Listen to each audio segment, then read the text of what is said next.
Last year, I left the city behind and moved into a quiet house miles from the nearest neighborhood. With my new remote job, there was no reason to stay in an overpriced, overcrowded apartment anymore. The solitude, the peace, it all felt perfect. For the first couple of months, I loved everything about it. No noise. No neighbors. Just me and the quiet countryside. Then came the knock. It was a regular weekday afternoon, and it startled me. In all the time I'd lived there, no one had ever come to my door. I answered it to find a tall, middle-aged man standing on my porch. "Can I help you?" I asked, offering a polite smile, assuming he might be a neighbor from down the road. But instead of speaking, he leaned to the side, craning his neck to look past me, into my house. Like he was trying to see who else was home. Immediately unsettled, I shifted my position and pulled the door in closer to block his view. Without saying a word, he turned and walked away, just like that. I watched from the doorway as he made his way down the driveway, out to the road, and got into a parked car before driving off. It was the strangest encounter I'd ever had. He didn't ask for directions. Didn't explain why he was there. He just showed up, stared inside, and left. That night, I stayed in, too unnerved to go out. I even considered calling the police, but what would I say? A guy knocked on my door and looked around. I figured I'd sound paranoid. By 9 p.m., I was trying to distract myself with some TV. I had almost forgotten about the man, until I heard voices. Outside. I muted the television and listened closely. It was faint, but definitely there, two men talking somewhere in my backyard. I rushed to the back window and carefully opened the blinds. Between the trees, I spotted them. Two figures moving slowly across my property. One of them was carrying something long, like a crowbar or a shovel. The other was harder to make out. They moved through the yard until they reached the side of the house. I darted to the side window, but by the time I got there, they were gone. Silent. Vanished into the shadows. That's when the knock came. It was loud, aggressive, and it made me jump. I crept to the front door and looked through the peephole. A man stood there, dressed in black, his hat pulled low to cover his face. I was sure it was one of the men from the yard. But where was the second one? I called out, trying to make it obvious that I knew they were there, and that I wasn't alone. The man didn't flinch. He turned his head slightly, glancing toward the side of the house, then looked back at the door. That silence, it was worse than anything he could have said. I rushed to grab my phone from the living room. But before I could even dial, a sharp crash echoed through the house, then another. And another. I looked across the hall. A man was smashing a shovel against my back door. He saw me watching, paused just for a second, then turned and ran. Panicking, I fumbled for my phone. I should have called the police immediately, but a part of me was frozen, unsure if I should hide, run, or fight. Then came the sound of something hitting the side window. Again. And again. I dialed 911 as the glass creaked and cracked. But just as the operator picked up, everything went silent. And it stayed silent until the police arrived. When they did, a sudden noise erupted outside. One of the men, the one who had knocked, was still there, hiding near the house. They detained him immediately. To my surprise, it was the same man who had come to my door earlier that day. But when they questioned him, he said nothing. He refused to explain why he'd returned, who the second man was, or what they were trying to do. Even with visible dents in the door and cracked window glass, he denied everything. Weeks passed. The investigation stalled. And still, he kept silent. I never found out who the second man was. Or why they targeted my house. Or what they were really planning. I moved out shortly after that. To this day, I still wonder, was it random? Or were they looking for me specifically? And worse, Are they still looking?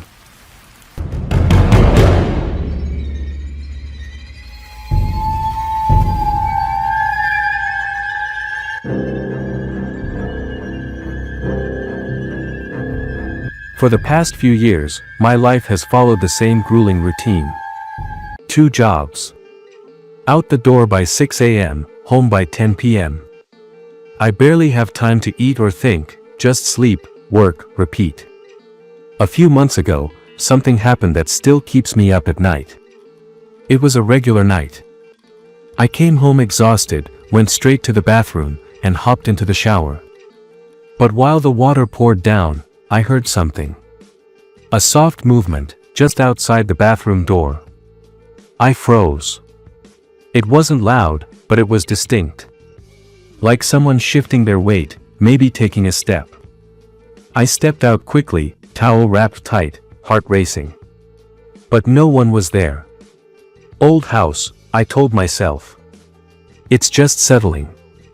I finished up, got into bed, but the noises didn't stop. Throughout the night, I kept hearing strange creaks echoing through the walls. Not your average old house sounds, these were deliberate. Like footsteps. Or slow shifting on a wooden floor.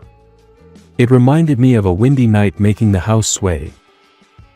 Except there was no wind. No storm.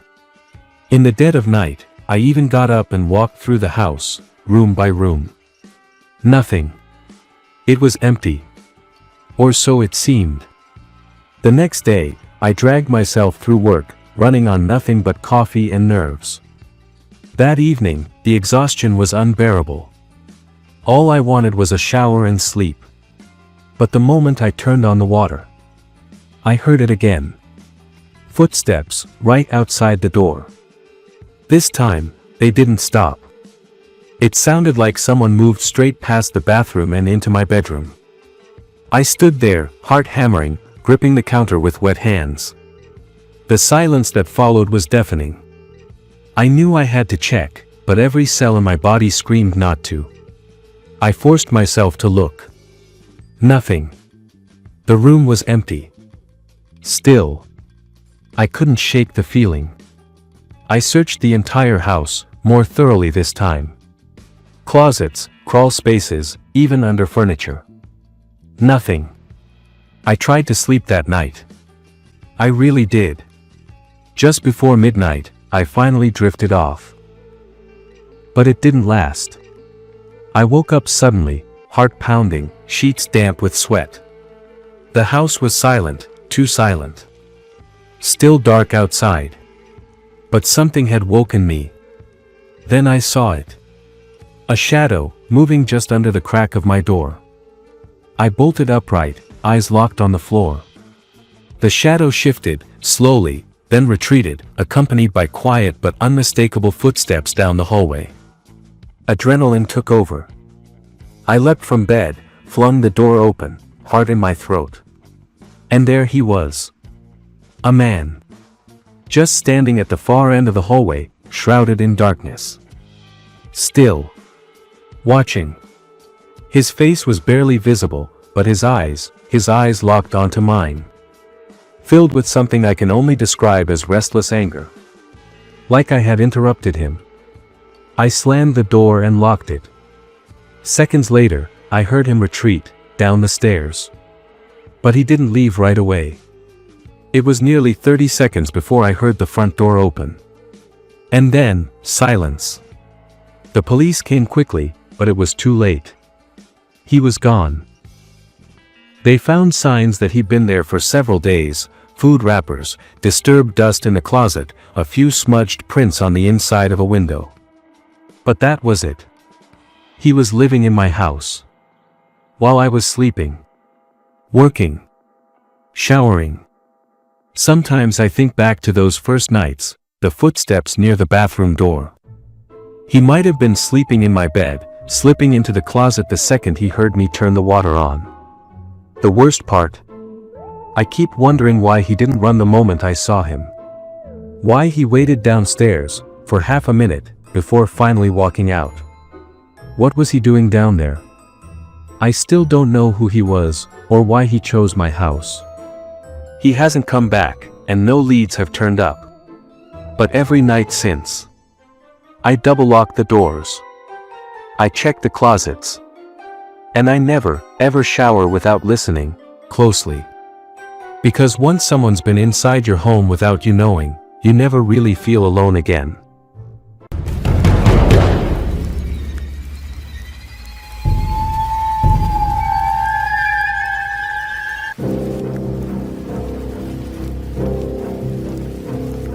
I was 22 years old, living alone in a small one-bedroom house, the cheapest I could afford in my city. It was a rainy Friday night. Heavy downpour. The kind that makes staying in feel like a blessing. After work, I logged on to game with a few friends. No school, no work the next day, it was the perfect night to stay up late. About 2 hours into gaming, I heard a strange thump. It sounded like it came from upstairs. Now, my house didn't have much of an upstairs, just the bedroom and a tiny half bath. My first thought was that the storm had caused a leak. I paused the game, ran upstairs, and checked everything. Nothing. No leaks, no wet spots. No problems. I went back down and jumped back into the game.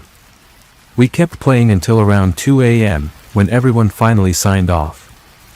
I shut everything down and sank into the couch with some snacks, watching random YouTube videos on my phone. About 10 minutes later, another thump. Same spot. Upstairs again.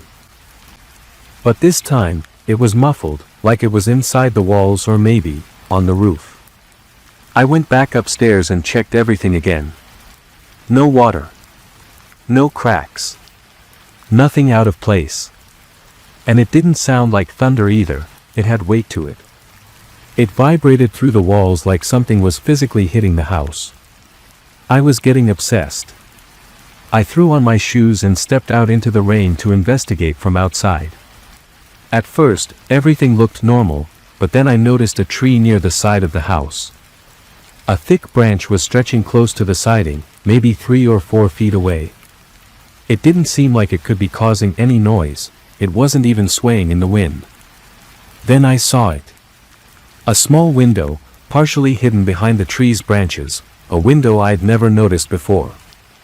It was too high to be the bedroom window. It had to be an attic. I didn't even know the house had one. The ceilings were low, and I'd never seen a hatch or pull-down ladder.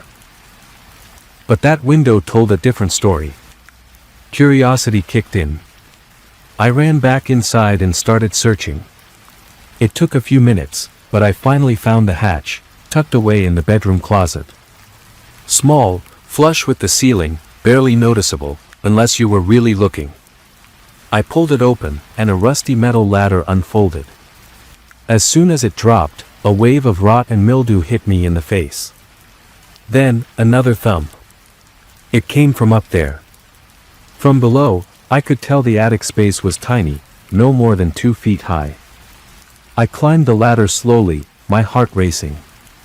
I reached the top, pulled out my phone for light, and looked inside. What I saw still haunts me. At the far end of the attic, near the window, was a man.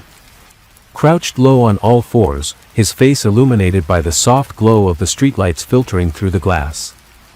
He was staring at me. Frozen. I nearly fell off the ladder trying to get back down. I ran outside into the rain and called 911 from the driveway.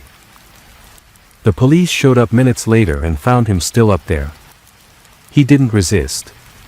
Turned out he was homeless, said he'd climbed the tree and slipped through the attic window. He'd been living up there for days. Maybe longer. The cops took him in. I moved out a week later. And ever since then, I check the attic in every place I live. No matter how small the house. No matter how sure I am. But I'll never forget the look in his eyes, hunched over, hidden in the shadows, staring at me like I had invaded his home. Eyes filled with fear, and something else. Something darker.